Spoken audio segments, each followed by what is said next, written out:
Alright, so this is my 1992 Jeep Cherokee, and this thing's got a crazy story to it, and I posted a few videos on YouTube, excuse me. I posted a few videos on YouTube of this Jeep in specific before, but this one's a very depressing one.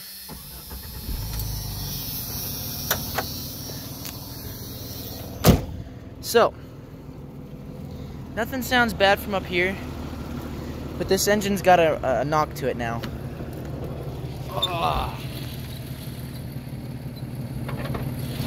Alright, so you can kind of hear a misfire going on.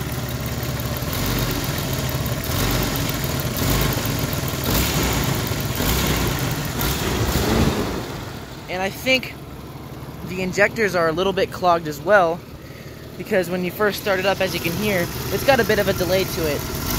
Not anymore, but there's a slight delay, especially in the winter. When I first started this thing up, I'd have to let it probably idle for 10 minutes before I could probably drive it comfortably on the road. But I'll have to get on my back like a monkey if I want to show you this. Ugh.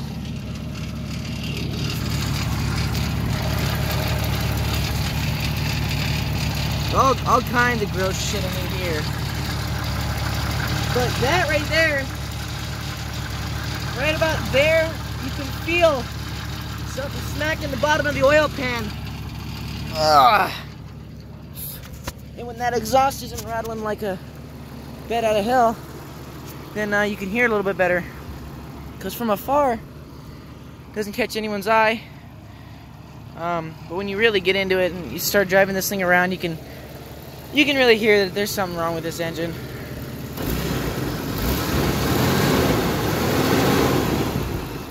Everything works though. Excuse me.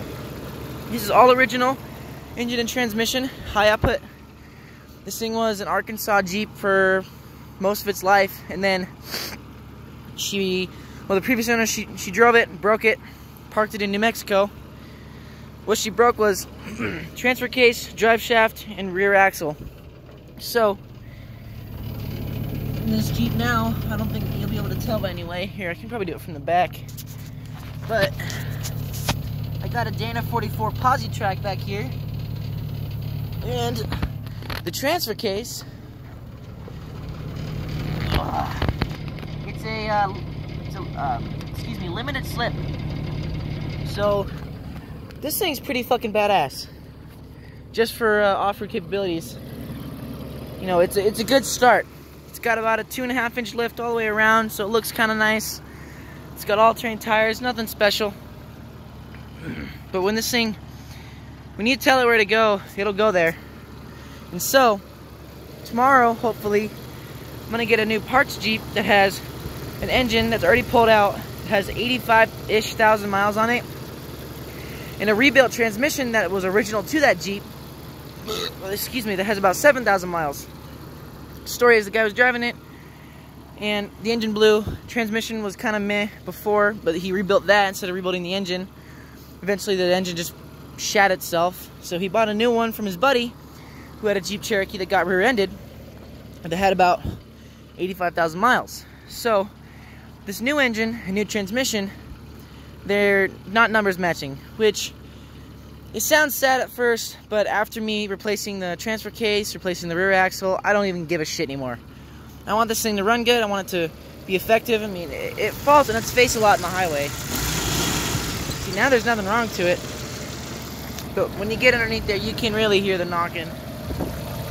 There was a couple oil leaks around this area a couple months ago. I fixed this engine all up. And then that's when I started hearing the rod knocking. Was today.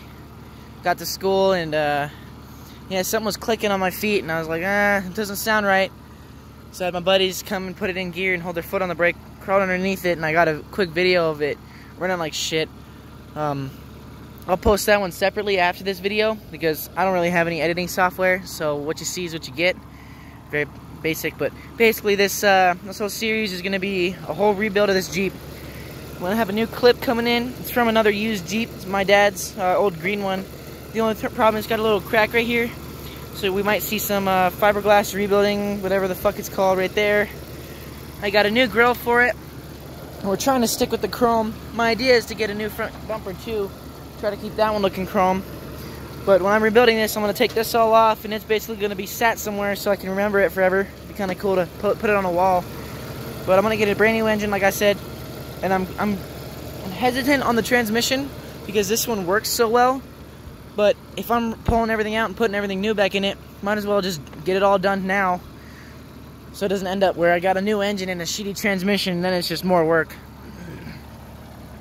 Excuse me.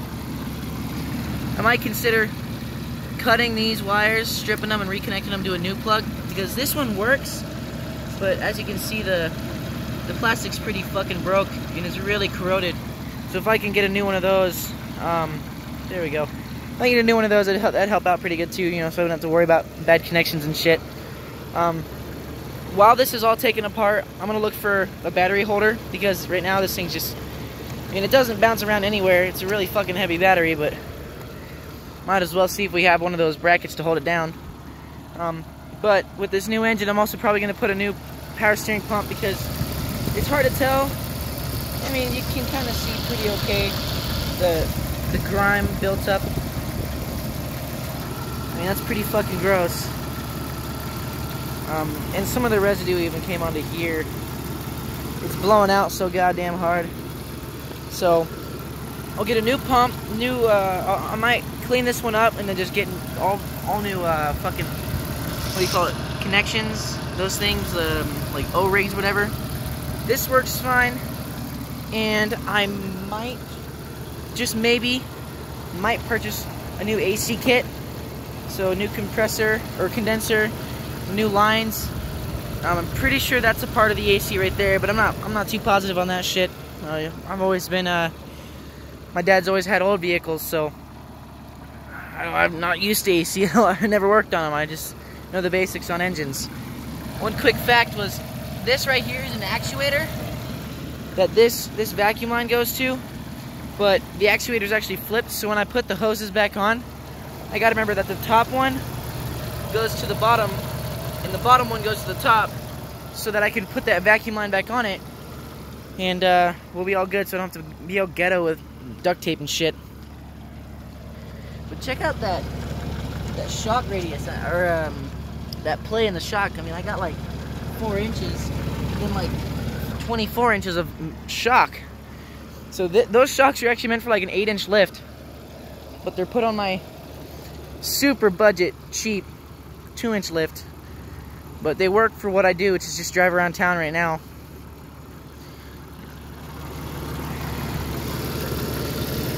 Probably gonna pressure wash the whole inside. Excuse me. And while this is all taken apart, I'm gonna take off my hood, peel all this piece of shit off, because it falls apart all the time.